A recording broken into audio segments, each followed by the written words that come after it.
Hi, my name is Tori Nicholson.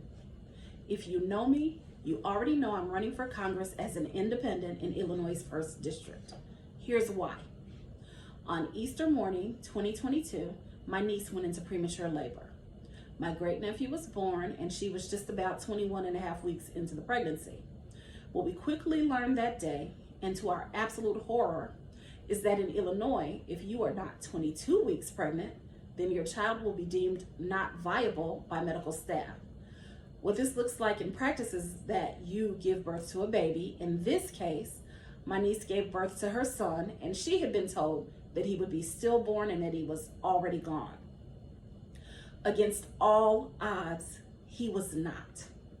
He was born with a heartbeat and he was breathing. He had a face and a body and he had a name.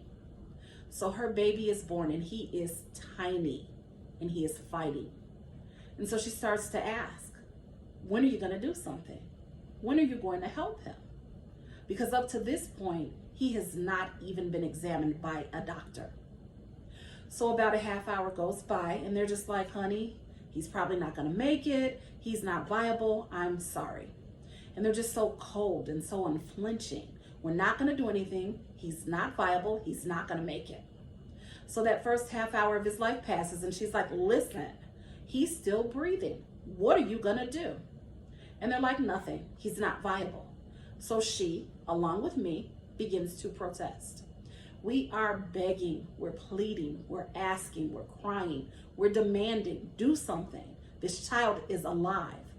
And the entire time we're being told that's basically irrelevant. He's not going to make it. He's not viable. So this goes on for 3.5 hours. 3.5. And finally, his tiny heart, with no help, with no assistance from any medical personnel, gives out. He has done all that he could do without the help that he was denied. And my great-nephew passes away. This was gut-wrenching and horrific all by itself, but was made especially more so for me because I've been through a similar situation myself about 14 years prior. So in 2008, I gave birth prematurely to my second son, Ethan.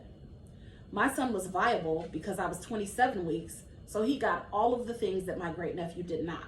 He got NICU, he got doctors, he got life support, he got meds, he got oxygen. However, because he was so small and I had so many other challenges with my health, he was not doing well. So about the 5th day that he was alive, he begins to cold. This has happened a few times before, so this 5th day it happens again. And this is my own son. And I'm in the NICU with my husband, his dad, and they start to remove our baby boy from life support. He's still alive at this point and they're telling us he's not gonna make it. So do you wanna hold him? Do you wanna baptize him? Do you wanna call a priest? And I'm like, I'm gonna pray and I want you to save his life. The doctor unflinchingly, and I'm using the word deliberately because it seems to be like the common denominator when medical professionals make these decisions for us or without our consent in these situations. And maybe they have to be cold because of the inhumanity of what they're doing. But this doctor looked me in my eye and she unflinchingly told me when I said, I want you to save his life as my baby boy was coding. She said, I have nothing more to offer you. That was it. Her decision was final and my child coded and he died. So all of the grief ensued that any parent would have. And even 14 years later, you never get over losing and burying your child. But what I learned on Easter morning as my niece went through a similar issue because of her baby being deemed not viable by medical staff is that I can't afford to sit and just grieve this anymore. I have to act.